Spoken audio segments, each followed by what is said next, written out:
वालेकुम मेरे दोस्तों, सजनों और बेलियों। आज मैं लगाने वाला हूँ टमाटर के बीज।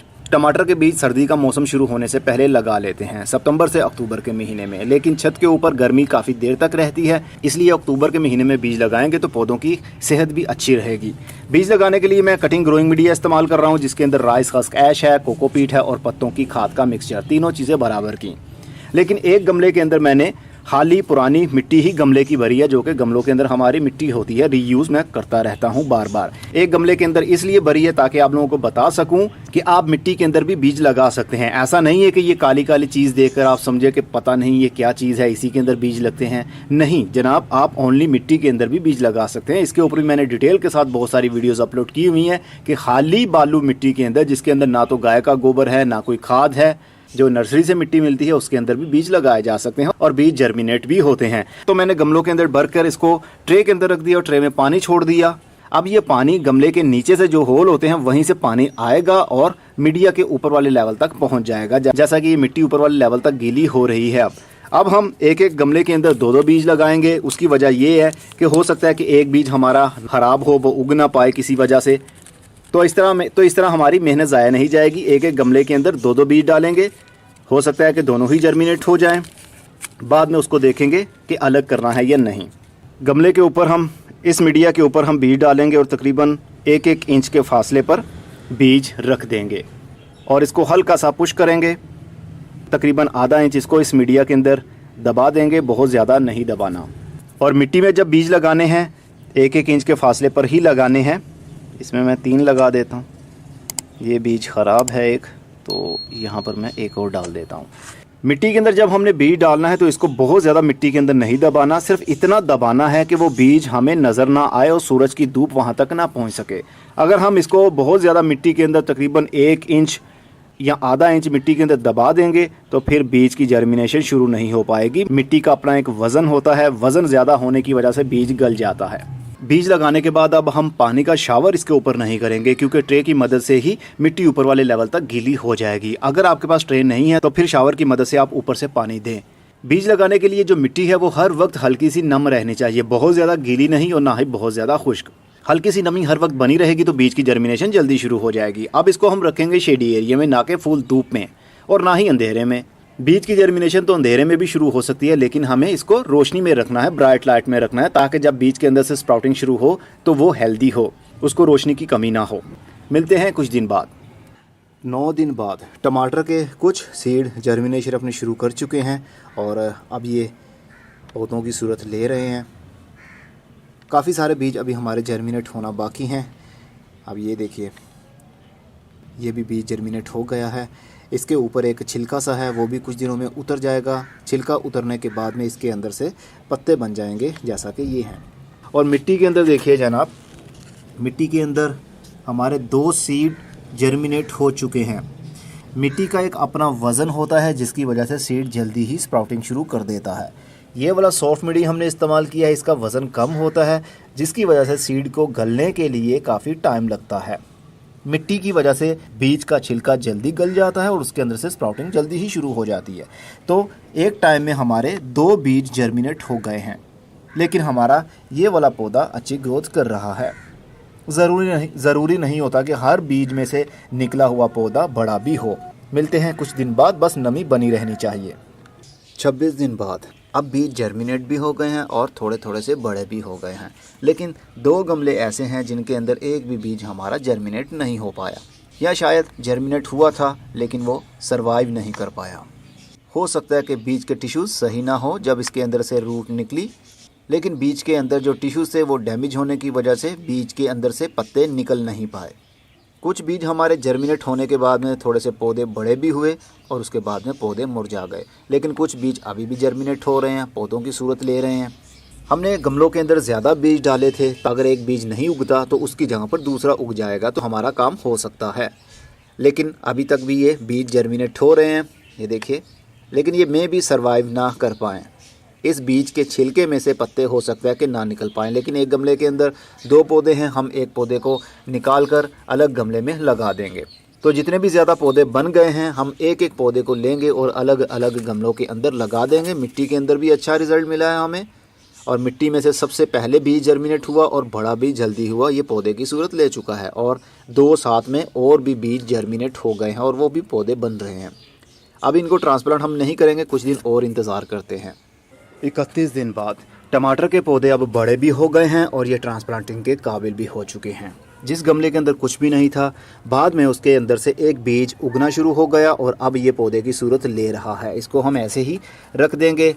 मिट्टी के अंदर जो बीज लगाए थे, 3 पौधे हमारे इस मिट्टी के अंदर बन गए और एक पौधा बड़ा हो गया। ये ट्रांसप्लांटिंग के काबिल है। आज मैं कुछ पौधों को ट्रांसप्लांट भी करने वाला हूँ। बहुत छोटे पौधों को हम ट्रांसप्लांट नहीं करेंगे, जैसा कि ये पौधा है। अगर हम इसको ट्रांसप्लांट करते हैं तो ये मर भी सकता है। जब पौधे के 3 से 4 पत्ते आ जाएं तो वो ट्रांसप्लांटिंग के काबिल हो जाता है। मैं इनको लगाने वाला हूँ 12 इंच के गमले के अंदर। मिट्टी मैंने भर ली है। ये पुरानी मिट्टी है जो बार बार इस्तेमाल होती है। अगर नई मिट्टी बना रहे हैं तो 3 हिस्से मिट्टी, 1 हिस्सा गाय का गोबर मिक्स कीजिए और उसके अंदर आप पौधों को ट्रांसप्लांट कर सकते हैं। एक पौधे को एक गमले के अंदर। अब इस गमले के अंदर 3 पौधे हैं, इनको हमें अलग करना पड़ेगा। पहले एक सुराख बना लीजिए, गोडी कर लीजिए। मिट्टी हल्की सी गीली होनी चाहिए, बिल्कुल खुश्क मिट्टी नहीं होनी चाहिए।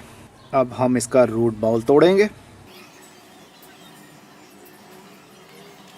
जड़ों को हवा भी लग जाए तो कोई प्रॉब्लम की बात नहीं है।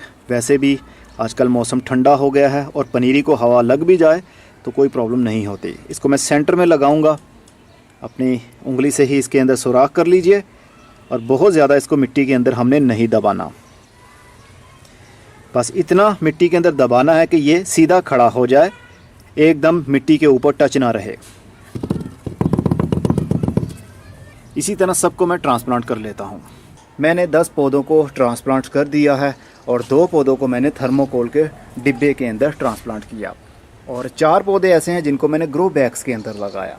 चाहे ग्रो बैग हो, चाहे डिब्बा हो, चाहे मिट्टी के गमले हों, इनमें अच्छा ही रिज़ल्ट हमें मिलता है। अगर प्लास्टिक का आप गमला यूज़ करते हैं या प्लास्टिक की पेंट वाली बाल्टी इस्तेमाल करते हैं, उसमें अच्छा रिज़ल्ट नहीं मिल पाएगा आपको, क्योंकि उसके अंदर एक मरतबा भी ओवर वाटरिंग हो जाए तो बाल्टी के नीचे वाली सतह पर पानी जल्दी खुश्क नहीं होता, जिस वजह से रूट्स गलना शुरू हो जाती हैं।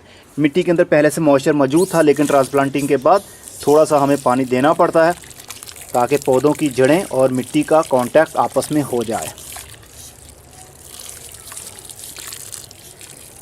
अभी ये फुल धूप वाले एरिया में ही गमले पड़े हुए हैं, लेकिन अभी शाम का टाइम हो रहा है, सूरज की धूप यहाँ पर नहीं है, तो शाम का टाइम थोड़ा सा मिल जाएगा इनको। कुछ घंटे इनको ठंडक के मिल गए तो फिर ये स्टेबल हो जाएंगे, क्योंकि काफ़ी पौधों की जड़ों को हवा भी लगी है। अगर धूप में हम ये सब करते हैं तो फिर सही से पौधे चल नहीं पाते, इसलिए शाम के टाइम, ठंडक के टाइम ही ये ट्रांसप्लांटिंग का काम किया जाता है। मिलते हैं कुछ दिन बाद। 1 महीना 4 दिन बाद हमने जितने भी टमाटर के पौधे ट्रांसप्लांट किए थे, उनमें से एक भी पौधा हमारा अभी तक नहीं मरा आफ्टर ट्रांसप्लांटिंग, बल्कि उनकी ग्रोथ अब स्टेबल हो चुकी है और ये अपने पाँव पर खड़े हो गए हैं। तो जब पौधा 21 दिन का हो जाता है तो उसको खाद की भी ज़रूरत पड़ने लगती है, इसलिए हम इसको अब खाद भी देंगे। मैं इसको दे रहा हूँ NPK 20-20-20, क्योंकि इसके अंदर 20% नाइट्रोजन, 20% फॉस्फोरस और 20% पोटेशियम है। तीनों चीज़ें बराबर की है, इसलिए इसको बैलेंस्ड डाइट कहा जाता है।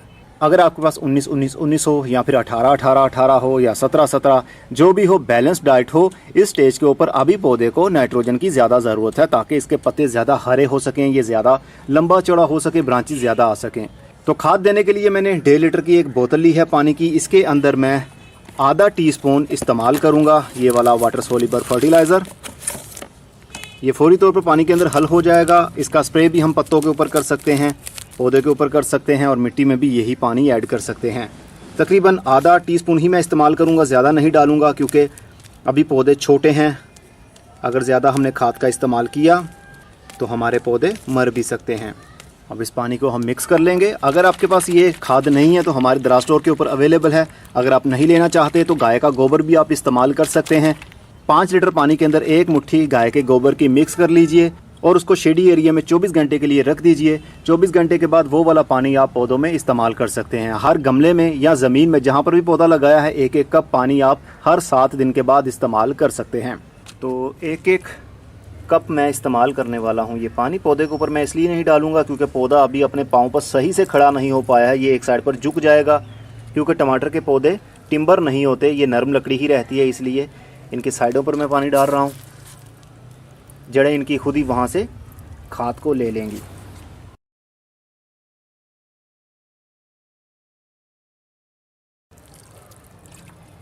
धूप में खाद नहीं देनी चाहिए और मिट्टी जब गीली हो तभी आपने खाद देनी है। सूखी मिट्टी के अंदर खाद नहीं देनी, नहीं तो खाद की हीट की वजह से भी आपके पौधे की जड़ें मुरझा सकती हैं।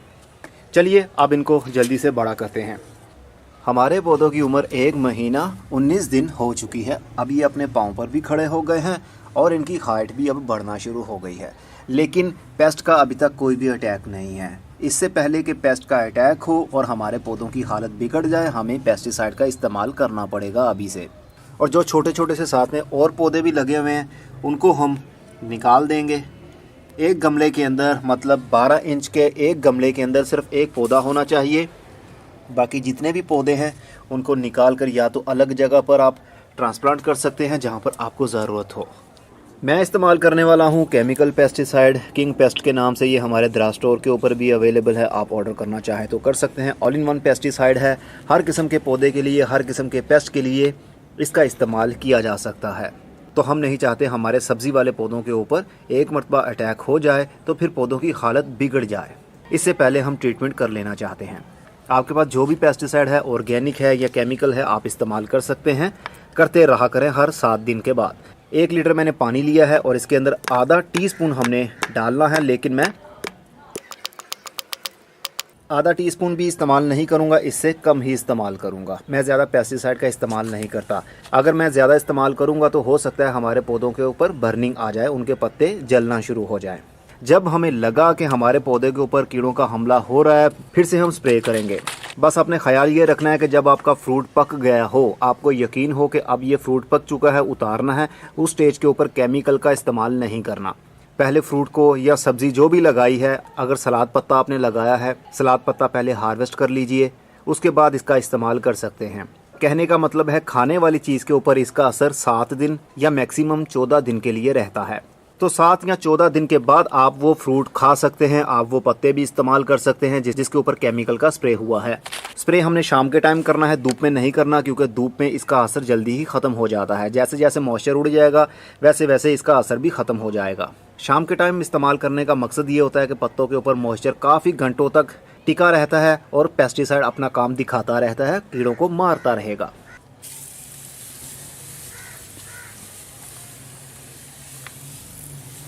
पत्तों के ऊपर और नीचे हर पौधे के ऊपर मैंने स्प्रे कर दिया है और इसको अब पूरी रात मिल जाएगी। और कीड़ों का हमला शुरू होना भी हुआ तो वो कीड़े अगर पड़े हुए यहाँ पर या उनके अंडे हुए तो वो सारे ख़त्म हो जाएंगे इस पेस्टिसाइड की वजह से। चलिए मिलते हैं कुछ दिन बाद, तब तक ये थोड़े और बड़े हो जाएंगे। ये देखिए मैंने और भी पौधे निकाल लिए हैं।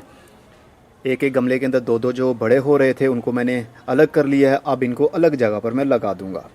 2 महीने 9 दिन बाद टमाटर के पौधे अब सही अंदाज से खड़े हो गए हैं और अब ये झुकने लगे थे, क्योंकि टमाटर के पौधे अपने पाँव पर खड़े नहीं रह पाते जब ये ज़्यादा लंबे हो जाएं। तो हमें स्टिक्स का सहारा लेना पड़ता है ताकि ये पौधे उनके साथ में खड़े रहें, नीचे ना गिरें। बहुत सारे पौधों को अब कलियाँ लगना शुरू हो गई हैं, अब कलियाँ खिलने के करीब हैं और कुछ पौधों के फूल अब खिल गए हैं और खिलने के बाद में अब ये बंद भी हो गए हैं। हो सकता है कि इनमें से अब टमाटर बनना भी शुरू हो जाएं और ये भी हो सकता है कि पहली मरतबा जो फूल खिले हैं वो मुरझा जाएं। इसकी कली आप देख सकते हैं ये पीले रंग में बदल गई है, हो सकता है ये गिर जाए। तो पहली मरतबा का जो फूल होता है खिलने के बाद में हो सकता है कि वो गिर भी जाए, इसलिए घबराना नहीं है। ये देखिए ये फूल अच्छे अंदाज से खिला हुआ है। तो अब तो मौसम शुरू हो गया है, क्योंकि ठंडक में ही टमाटर के पौधे अच्छी ग्रोथ करते हैं। कोई भी इसके ऊपर बुरा असर हमें कीड़ों का नहीं दिख रहा है। और 15-15 दिन के गैप से हमने खाद का इस्तेमाल करना है, जैसे मैंने पहले बताया आपको। बस टमाटर के पौधों को अपने फुल धूप में रखना है, कोई शेडी एरिया नहीं होना चाहिए। लेकिन जब बहुत ज़्यादा ठंड बढ़ने लगती है, रात के टाइम धुंध पड़ने लगती है, ठंडे पानी के कतरे पत्तों के ऊपर जमा होंगे तो फिर पौधे के पत्ते मुड़ना शुरू हो जाते हैं, जैसे कोई बीमारी का हमला हो। लेकिन फ़िलहाल के लिए हमारे पौधे बिल्कुल सही हैं और जो ग्रो बैग्स के अंदर हमने लगाए हैं वो भी अच्छे अंदाज से ही ग्रोथ कर रहे हैं।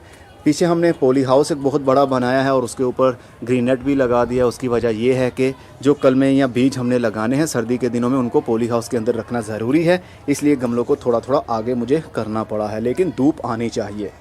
3 महीने 1 दिन बाद अब हमारे पौधों को फूल लगने के बाद में अंदर से फ्रूट बनना भी शुरू हो चुका है। ये देखिए कितना खूबसूरत अंदाज से टमाटर बनना शुरू हो गए हैं।